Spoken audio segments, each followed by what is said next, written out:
أعوذ بالله من الشيطان الرجيم. بسم الله الرحمن الرحيم. إن الحمد لله نحمده ونستعينه ونستغفره ونعوذ بالله من شرور أنفسنا ومن سيئات أعمالنا. من يهد الله فلا مضل له ومن يضلل فلن تجد له وليا مرشدا. أشهد أن لا إله إلا الله وحده لا شريك له وأشهد أن سيدنا ونبينا محمدا عبده ورسوله. اللهم صل وسلم على هذا النبي الكريم وعلى آله وأصحابه أجمعين. وقد قال الله سبحانه وتعالى في القرآن الكريم: بسم الله الرحمن الرحيم. إن الذين يتلون كتاب الله وأقاموا الصلاة وأنفقوا مما رزقناهم سرا وعلانية يرجون تجارة لن تبور. وثم قال النبي صلى الله عليه وسلم: اقرأوا القرآن فإنهن يوم القيامة شفيعا لأصحابه. Faya ayyuhal muslimun rahimakumullah, usikum binafsi bitaqwallah faqad fazal muttaqun. Bersyukur kita kepada Allah Subhanahu wa taala, sadar atau tidak kita sadari betapa sesungguhnya Allah Subhanahu wa taala banyak memberikan kita nikmat, yang terkadang karena banyaknya nikmat itu kita sadar kalau itu nikmat pada saat Allah Subhanahu wa taala telah mencabut nikmat itu dari kita, baru kita sadari ternyata itu sebuah nikmat. Allah Subhanahu wa taala hanya mengingatkan kepada kita untuk terus bersyukur atas nikmat itu. Kalau kita bisa coba untuk melakukan hitung-hitungan terhadap nikmat Allah itu, dipastikan tidak dapat kita menghitungnya. Wa in ta'uddu nikmatallahi la tuhsuha. Seandainya kamu coba melakukan perhitungan betapa banyaknya nikmat yang aku berikan kepadamu, kata Allah, la tuhsuha, tidak mampu kamu untuk menghitungnya. Tapi hakikat daripada sebuah nikmat itu adalah mampunya kita mensyukurinya itu teraplikasi dari mampu kita menggunakan nikmat itu kepada hal-hal yang disukai oleh Allah Subhanahu wa taala. Berselawat kita kepada baginda Rasul, Allahumma salli wa sallim wa barik alaih. Berharap kita dengan senantiasa kita berselawat, Allah Subhanahu wa taala memberikan kemudahan-kemudahan bagi kita dalam menjalani hidup ini, dan berharap kita mendapat syafaat dari beliau di yaumil akhir kala, amin ya rabbal alamin. Hatib mengajak kita semua, terutama kepada diri pribadi Hatib sendiri, mari sama-sama kita meningkatkan ketakwaan kita kepada Allah Subhanahu wa taala. Biintisali awamirihi wa jatinabi nawahi. Melaksanakan segala perintah-perintahnya dan menjauhi segala larangan-larangannya. Kalau Imam Ghazali mendefinisikan takwa ini, at-taqwa wal khaufu minal jalili. Takwa itu adalah ada rasa khauf, takut kita kepada Rabbul Jalil, kepada Allah Subhanahu wa taala. Wal amal bil tanzil, mampu kita mengaplikasikan nilai-nilai apa yang sudah diturunkan Allah Subhanahu wa taala, yaitu Al-Qur'an. Wal qanaatu bil qalil, ada sikap qanaah, mensyukuri apa yang Allah berikan kepada kita, tidak mengeluh. Itulah sifat qanaah. Wal qanaatu bil qalil, merasa cukup dengan apa yang Allah berikan.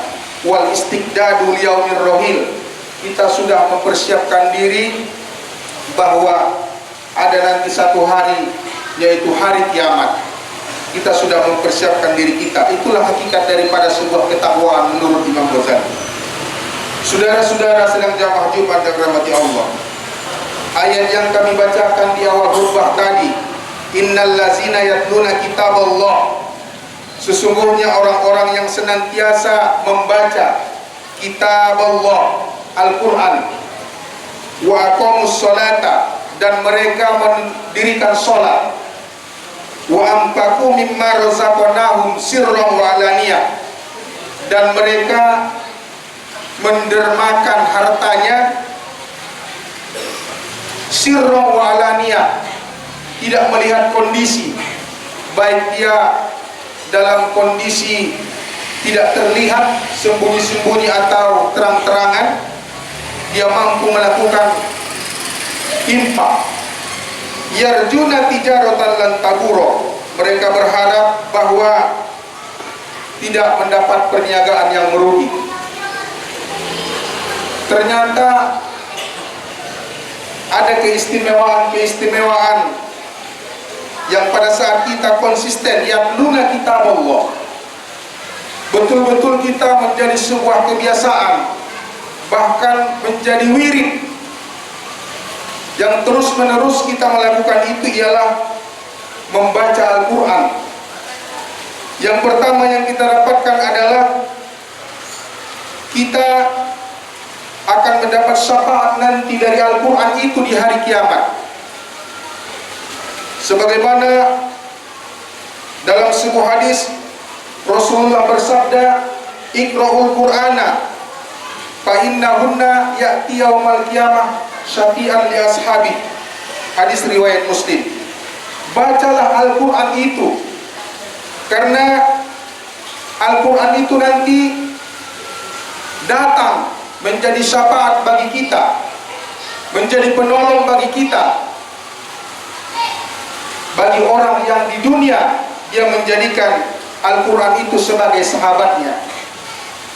Dikatakan Al-Quran itu sebagai sahabat adalah intensitas kita dengan Al-Quran itu terus-menerus, terus kita melakukan pembacaan, bahkan tidak hanya sampai di titik membacanya, sampai menerjemahkannya, mengartikannya, bahkan menganalisis makna yang terkandung di dalam Al-Quran itu, dan sehingga kita mampu mengaplikasikannya dalam hidup dan kehidupan kita sehari-hari. Inilah yang dikatakan bersahabat dengan Al-Quran. Pada saat kita mampu menjadikan Al-Quran itu sebagai sahabat kita, nanti di akhirat dia akan datang menjadi syafaat bagi kita yang waktu di dunia Al-Quran itu kita jadikan sahabat bagi kita. Dengan sering kita membacanya, dengan sering kita berpikir tentang makna-makna yang terkandung di dalam Al-Quran itu. Yang kedua, Al-Quran itu bisa mengangkat derajat kita. Kalau kita senantiasa membaca Al-Quran, Allah Subhanahu wa Ta'ala akan mengangkat derajat kita. Dalam sebuah hadis riwayat Muslim, sesungguhnya Allah mengangkat derajat suatu kaum dengan kitab Al-Quran dan merendahkan yang lain dengannya. Dengan Al-Quran itu bisa Allah Subhanahu wa Ta'ala mengangkat derajat kita menjadi orang yang mulia akibat efek dari kita senantiasa membaca Al-Quran. Yang ketiga, kalau kita senantiasa membaca Al-Quran, hidup menjadi terarah dan penuh berkah. Sudah terarah, diiringi lagi dengan keberkahan. Berkah itu adalah bertambahnya kebaikan-kebaikan dalam kita menjalani kehidupan. Umur yang berkah artinya adalah dalam kita menjalani kehidupan ini terus bertambah-tambah kebaikan, bertambah umur, bertambah kebaikan, akibat efek dari kita senantiasa membaca Al-Quran. Sebagaimana Allah Subhanahu wa Ta'ala berfirman di dalam surah Al-Baqarah ayat 2, "Zalikal kitabu la raiba fihi hudan lil muttaqin." Demikian kitab, maksudnya Al-Quran itu hudan lil muttaqin, merupakan petunjuk bagi orang-orang yang bertakwa. Itu adalah sebuah pernyataan bahwa memang ketika kita betul-betul mampu membaca, mengaplikasikan nilai-nilai yang ada dalam Al-Quran, Allah Subhanahu wa Ta'ala akan menjadikan hidup kita menjadi terarah, karena di situ bertunjuk hudan lil muttaqin, dan juga merupakan memberikan keberkahan kepada kita. Selanjutnya, dengan kita membaca Al-Quran, karena Al-Quran itu adalah merupakan juga zikir. Kalau kita membaca Al-Quran termasuk daripada kita berzikir. Makanya Allah Subhanahu wa Ta'ala menyampaikan, "Ala bizikrillahi tatmainnal qulub." Membaca Al-Quran itu adalah bahagian daripada zikir. Ketika kita senantiasa membaca Al-Quran, maka hati kita akan menjadi tenang. Selanjutnya, kita termasuk sebaik-baik daripada manusia. Kata baginda Rasul, khairukum man ta'allama al-Qur'ana wa 'allama. Sebaik-baik kamu adalah orang yang mempelajari Al-Qur'an dan mengajarkannya.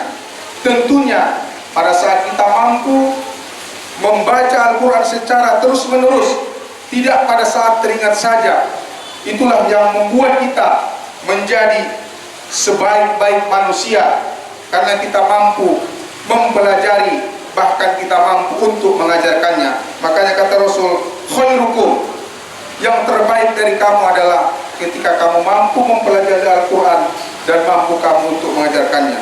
Mudah-mudahan dengan khutbah yang singkat ini bermanfaat bagi kita dan kita menjadi ahli Al-Quran, yang kelak Al-Quran itu bisa menjadi syafaat bagi kita. Barakallahu li wa lakum fil Qur'anil azim wa nafa'ani wa iyyakum bima fihi minal ayati wa zikril hakim wa taqabbala minni wa minkum tilawatahu innahu huwal ghafurur rahim.